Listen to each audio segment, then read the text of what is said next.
I'm Dale Mitchell, Superintendent of the Fallbrook Union High School District. All right. Now tell me about your personal experiences with military dependents and their families. Well, as my initial experience has to do with having an uncle who was in the Navy and also a grandfather who was in the Marine Corps, so I was familiar with the deployment related issues that they experienced and the times and opportunities that we could spend together, and then the times and opportunities that did not occur during their deployment.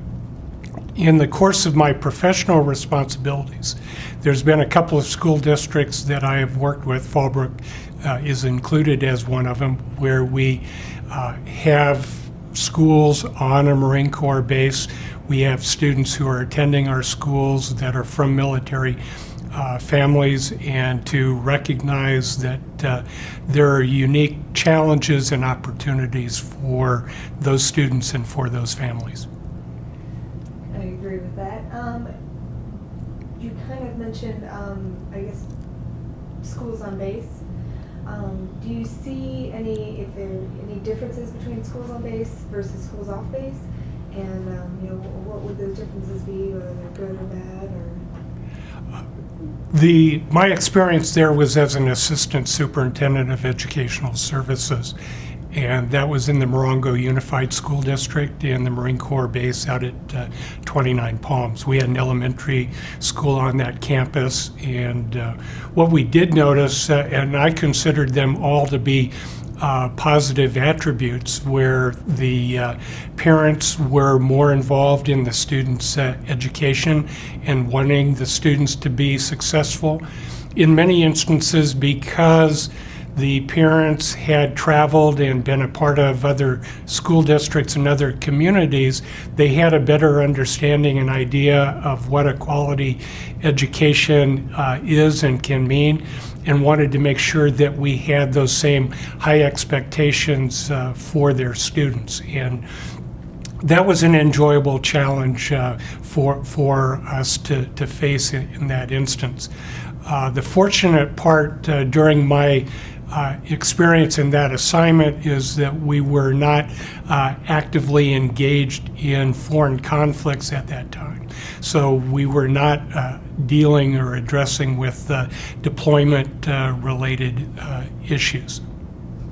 Yeah, and the families are a huge aspect in the, and again, and they've probably seen the worst and the best Yes. that's offered. So Yes. it's a good kind of basis to go from.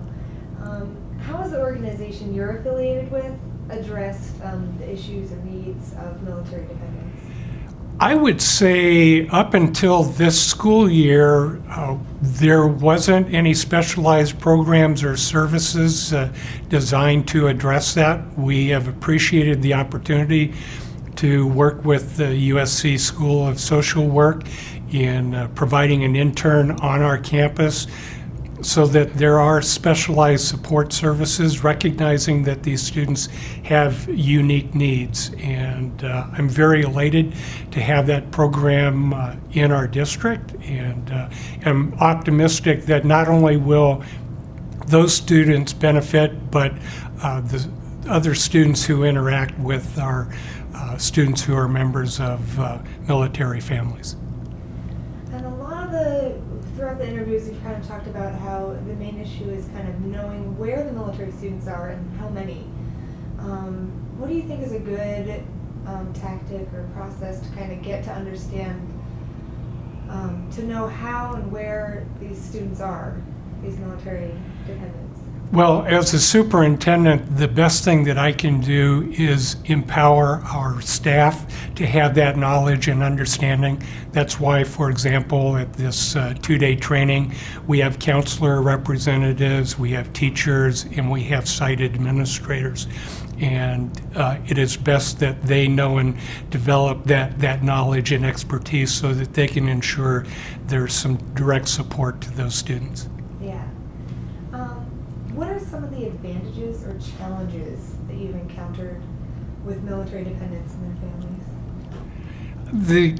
One of the major challenges is the fact that With the deployment, for example, the attention of the student is in many instances going to be elsewhere, and so that creates some challenges in helping them focus on their academics and other aspects of school-related life.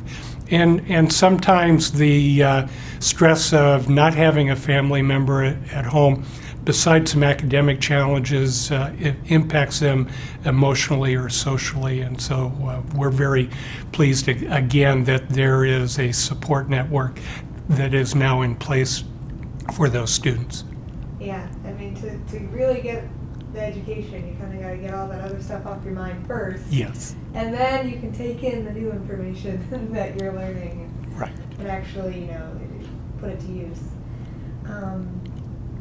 Are you familiar with any initiatives or specific programs that are offered for the military dependents? I'm learning more and more about those. I'm aware certainly of the program that we're currently doing with USC. We're fortunate to have a strong liaison and communication work with Camp Pendleton and the resources there, and I'm aware that there are on-base resources for students and families as well, besides what we're including within our school and school district. It's phenomenal, the work that's being done. What do you consider to be the top priorities in supporting and helping military students? I think it's important to recognize that they're experiencing some unique stress that a typical student in high school does not experience, and that because those stresses are unique, it requires some specialized support and assistance. Yeah. Do you think the public education has responded to the needs? Or how do you think they have responded to the needs? Well, I can't speak to public education at large. I am pleased with our commitment as a school district. I also recognize that we're part of a consortium. The Fallbrook Elementary School District is a part of it. I believe Oceanside Unified and a few other neighboring school districts for us in North County. So I do know that there's an awareness and sensitivity and a commitment to provide improved support. Yeah, and it's a start, and it's a good start. Yes. The last question is, what do you hope that these courses or you will learn from this workshop that they're running here? My hope and expectation is that our staff will be even more skilled in working with youth of military dependent families, and that as a result of that increased skill that these students will see improved services and support.